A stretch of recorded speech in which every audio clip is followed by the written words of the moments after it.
हाय दोस्तों, deep tutorials के इस यूट्यूब चैनल पे आप लोगों का स्वागत है। आज हम लोग एक छोटे टॉपिक के ऊपर बात करेंगे। उस टॉपिक का नाम है सेल। सेल से आप लोग एकदम अच्छे से परिचित होंगे, तो हम लोग सेल के ऊपर बात करेंगे। आखिरकार ये सेल होता क्या है, हमारे बॉडी में सेल का यूज़ क्या है, और सेल को डिस्कवर किसने किया, दुनिया का सबसे छोटा सेल कौन सा होता है और दुनिया का सबसे बड़ा सेल कौन सा होता है, और सेल होते हैं तो कितने प्रकार के होते हैं, प्रोकैरियोटिक सेल क्या होता है, यूकैरियोटिक सेल क्या होता है, मीजोकैरियोटिक सेल क्या होता है, हम लोग एक एक करके सीखेंगे। तो सबसे पहले सेल के ऊपर बात करते हैं। आखिरकार ये सेल होता क्या होगा। पहली बात तो ऐसा कोई व्यक्ति या पर्सन नहीं होगा जो सेल देखा नहीं होगा। सेल देखा सबने होगा, लेकिन बस किसी को पता नहीं होगा कि यही सेल होता है। सेल हमारे प्लांट में भी पाए जाते हैं, एनिमल भी पाए जाते हैं, हर जगह सेल पाया जाता है। तो आखिरकार ये सेल है क्या चीज, इसके ऊपर बात करते हैं। देखिए, पहली बात अगर एक वर्ड में बात करें तो सबसे पहले एक साइंटिस्ट था। साइंटिस्ट का नाम था रॉबर्ट हुक। रॉबर्ट हुक ने क्या किया था, सेल को सबसे पहले डिस्कवर किया था 1665 ईस्वी में। और इसने सेल को कहां पे डिस्कवर किया था, कार्क में डिस्कवर किया था। लिविंग सेल में डिस्कवर किया था कि डेड सेल में डिस्कवर किया था, डेड सेल में डिस्कवर किया था। तो पहली बात अपने कॉपी में आप लिखेंगे कि सेल को खोजने वाले वैज्ञानिक का नाम क्या है, Robert Hooke. Robert Hooke cell को खोजने वाले वैज्ञानिक थे। अब सबसे बड़ी बात है कि किस सन में खोजा था, 1665 ईस्वी में इन्होंने सेल को खोजा था। ये पहले आप याद रखेंगे, ठीक है। अब देखिए सेल होता क्या है, सेल को डिफाइन क्या कैसे करेंगे।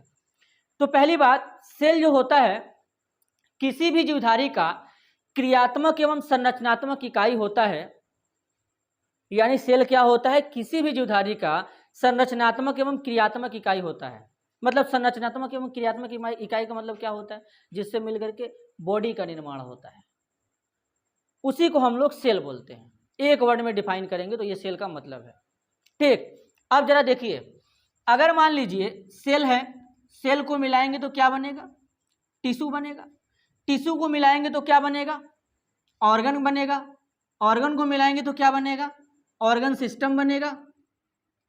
और ऑर्गन सिस्टम को मिलाएंगे तो कंप्लीट बॉडी बनेगा। पूरी तरीके से एक कंप्लीट बॉडी बन जाएगा, ठीक है। ये होता है सेल का मतलब, ठीक। यानी सबसे पहले सेल को मिलाने से टिश्यू बनता है, और सेल सबसे छोटा होता है जिससे हम लोग का बॉडी मिलकर के बनता है। ये जितना सारा दिख रहा है ये सब हमारा टिश्यू है, इसी में छोटे छोटे ये सब ऊपर सेल पाए जाते हैं। तो सेल को मिला करके टिश्यू बना, फिर टिश्यू को मिलाने पे ऑर्गन जैसे lungs, kidney, liver, heart, stomach, pancreas, intestine, large intestine, small intestine, फिर उनको मिला दिए तो ऑर्गन सिस्टम बन गया। और पूरे को जब कनेक्ट कर दिए तो कनेक्ट करने के बाद जो बनेगा उसी का नाम होता है बॉडी। इतना आपको पता चल गया होगा। अब देखिए, सेल के बात करते हैं टाइप्स की। आखिरकार ये सेल कितने प्रकार के होते हैं। तो देखिए, जो सेल होते हैं ऐसे तो दो प्रकार के होते हैं, एक होता है एनिमल सेल, दूसरा होता है प्लांट सेल, यानी जंतु कोशिका, पादप कोशिका। लेकिन उनके ऊपर तो हम लोग बाद में बात करेंगे स्ट्रक्चर बना के डिटेल में। ऐसे नॉर्मल बात करते हैं कि सेल कितने प्रकार के होते हैं न्यूक्लियस के आधार पे, या नॉर्मल कितने प्रकार के होते हैं। तो 3 प्रकार के आप याद रखेंगे। पहला होता है prokaryotic cell. Prokaryotic cell, prokaryotic cell में इसका मतलब समझते हैं। प्रो का मतलब होता है प्रिमिटिव, और कैरियन का मतलब होता है न्यूक्लियस। यानी सीधा सीधा बात करेंगे एक एक वर्ड में, यानी ऐसा सेल जिसमें न्यूक्लियस पूरी तरह से विकसित होता है उसे प्रोकैरियोटिक सेल कहते हैं, ठीक है। प्रोकैरियोटिक सेल कहते हैं मतलब ऐसा सेल जिसमें न्यूक्लियस पूरी तरह से यानी वेल डेवलप होता है उसे प्रोकैरियोटिक, सॉरी गलती हो गया यहाँ पे, एक चीज़ ये है कि प्रोकैरियोटिक में यहाँ पे हमने प्रिमिटिव लिखा है। तो प्रिमिटिव का मतलब होता है कि न्यूक्लियस हमारा वेल डेवलप नहीं होता है, वेल डेवलप नहीं होता है। मतलब ऐसा सेल जिसमें न्यूक्लियस पूरी तरीके से विकसित नहीं होता है। अब विकसित नहीं होने का मतलब क्या होता है, तो हम यहाँ पे सीधा लिख देंगे न्यूक्लियस जो होता है अब्सेंट होता है। अब जाहिर सी बात है कि न्यूक्लियस अब्सेंट होता है तो न्यूक्लियस के जगह पे तो कुछ पाया जाता होगा, तो न्यूक्लियस के जगह पे क्या पाया जाएगा, न्यूक्लियोइड पाया जाता है, न्यूक्लियोइड पाया जाता है। ठीक है, यानी प्रो का मतलब होता है प्रिमिटिव, कैरियन का मतलब होता है न्यूक्लियस, यानी ऐसा सेल या ऐसा कोशिका जिसमें न्यूक्लियस पूरी तरीके से विकसित नहीं होता है। जब न्यूक्लियस पूरी तरीके से विकसित नहीं होगा तो न्यूक्लियस के जगह पे न्यूक्लियस के जैसा स्ट्रक्चर पाया जाता है जिसको न्यूक्लियाइड कहते हैं, उसी को हम लोग बोलते हैं प्रोकैरियोटिक सेल। अब आखिरकार प्रोकैरियोटिक सेल का एग्जाम्पल क्या होगा, बैक्टीरिया हो जाएगा, ब्लू ग्रीन एल्गी हो जाएगा। इस टाइप्स के एग्जाम्पल हमारे इस प्रोकैरियोटिक सेल में आते हैं। तो आपको प्रोकैरियोटिक सेल का मतलब पता चल गया होगा। ठीक है, अब हम लोग आते हैं दूसरा यूकैरियोटिक सेल पे।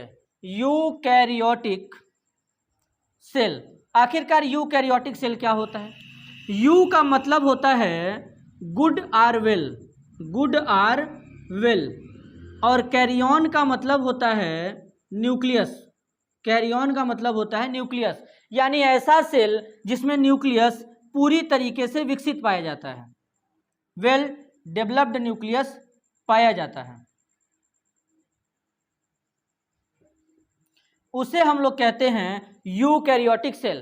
तो दोनों का बेसिक और मेन डिफरेंस है कि प्रोकैरियोटिक सेल में न्यूक्लियस नहीं पाया जाता लेकिन न्यूक्लियस के जैसा स्ट्रक्चर पाया जाएगा। यूकैरियोटिक सेल में न्यूक्लियस पाया जाएगा। इसमें हम लोग क्या आ जाएंगे, इसमें हम डायरेक्ट लिख देंगे as a human being, human being हमारे इसमें आ जाएंगे, मतलब मनुष्य आ जाएंगे जिसमें हमारा न्यूक्लियस पाया जाता है, पूरी तरीके से डेवलप पाया जाता है। ठीक है, न्यूक्लियस में तमाम प्रकार के हमारे सेल ऑर्गेनेल्स पाए जाते हैं, कभी उनके ऊपर भी हम लोग बात करेंगे डिटेल में। ठीक है, जैसे माइटोकॉन्ड्रिया होता है, डीएनए होता है, इंडोप्लाज्मिक रेटिकुलम होता है, गोल्जी बॉडी होता है या गोल्जी काय उसी को कहते हैं, राइबोसोम होता है, टाइप्स में आते हैं 70 एस राइबोसोम, 80 राइबोसोम, हर एक टॉपिक को डिटेल में एक्सप्लेन किया जाएगा। ठीक है, लेकिन टाइम के अकॉर्डिंग धीरे धीरे काम होगा, तो एक एक टॉपिक को डिटेल में डिस्कस करेंगे। तो ये प्रोकैरियोटिक यूकैरियोटिक हो गया। सीधा सीधा प्रोकैरियोटिक मतलब जिसमें न्यूक्लियस पूरी तरीके से विकसित नहीं पाया जाता, यूकैरियोटिक मतलब जिसमें न्यूक्लियस पूरी तरीके से विकसित पाया जाता है। तीसरे के ऊपर बात करेंगे, तीसरा होता है मीजोकैरियोटिक, मीजोकैरियोटिक सेल। आखिरकार ये मीजोकैरियोटिक सेल होता क्या है? देखिए, मीजोकैरियोटिक सेल जो होता है यूकैरियोटिक सेल से विकसित और प्रोकैरियोटिक सेल से विकसित होगा और यूकैरियोटिक सेल से कम विकसित होगा, मतलब इससे ज्यादा विकसित होगा, इससे कम विकसित होगा। मतलब ऐसा कोशिका जो प्रोकैरियोटिक से तो ज्यादा विकसित होगा लेकिन यूकैरियोटिक से क्या होगा, कम विकसित होगा, तो वो इन दोनों के बीच में आ जाएगा। इसे हम लोग बोल देंगे मीजोकैरियोटिक सेल, यानी 3 प्रकार के हमारे सेल होते हैं। ठीक है, अब देखिए, अब थोड़ा एक नए कॉन्सेप्ट के ऊपर बात करते हैं। सबसे छोटा सेल कौन होता है, सबसे बड़ा सेल कौन होता है? देखिए, आखिरकार ये क्या होते हैं? देखिए, अगर बात किया जाए दुनिया का सबसे छोटा सेल कौन होता है, दुनिया का सबसे छोटा सेल कौन होता है?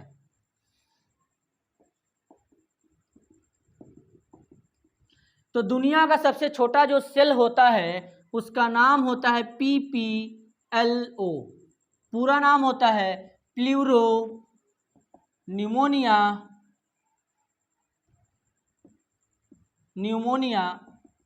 Like organism. ये दुनिया का सबसे छोटा सेल होता है PPLO, जिसका नाम होता है प्लूरो न्यूमोनिया लाइक ऑर्गेनिज्म। ठीक है, अब उसके बाद सेल स्टार्ट किए हैं तो ये तो सबको पता होगा, प्लूरो न्यूमोनिया लाइक ऑर्गेनिज्म। ठीक है, लेकिन यहाँ पे कुछ नया सीखेंगे, नया नाम यहाँ पे बताना जरूरी है, तभी आप लोग हमारे वीडियो को लाइक करेंगे और चैनल को सब्सक्राइब भी करेंगे, तो नया कुछ बताना जरूरी है। चलिए नया भी बात करेंगे। इसका दूसरा नाम बात करते हैं कि यानी इसका दूसरा नाम क्या होता है, शॉर्टकट में तो PPL कहते हैं, PPLO। इसको हम लोग कहते हैं माइकोप्लाज्मा,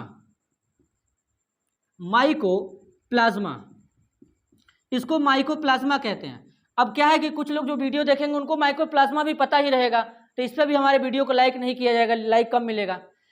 तो अब ये तीसरा नया बात, इस पर तो आपको वीडियो लाइक करिएगा, 4-5 लाइक मार दीजिएगा कम से कम। इसका तीसरा नाम होता है जोकर ऑफ द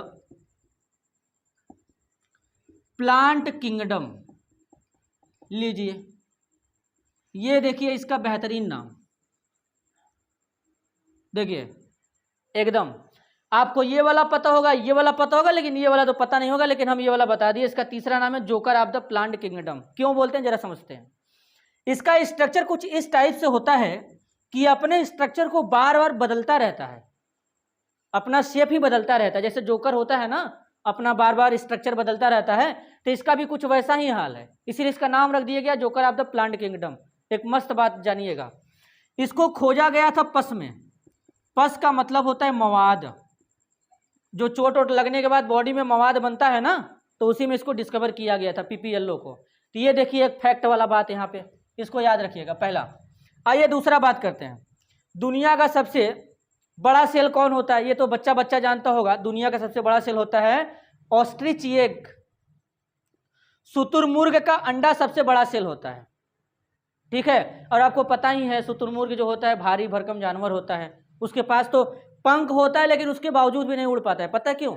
क्योंकि इसका जो बॉडी होता है बड़ा हैवी होता है, ठीक है। और अगर एक आग ठोकर मार दे तो इंसान का तो प्राण ही चला जाए। ये शुतुरमुर्ग के बारे में खास बात है। अच्छा एक बात और, नॉर्मल अगर इंसान और पक्षी में कंपेयर किया जाए तो पक्षी बड़ा आसानी से उड़ लेते हैं। इसके पीछे का रीज़न भी होता है, उनके पास एक ओवरी कम होता है। लेकिन यहाँ पे क्या होता है कि एज ए एनिमल में, जैसे ह्यूमन बीइंग एनिमल में, इनमें ओवरी भी ज़्यादा होता है। उड़ने का कॉन्सेप्ट ये भी होता है, ओवरी की वजह से भी भार में बड़ा चेंजेस आते हैं।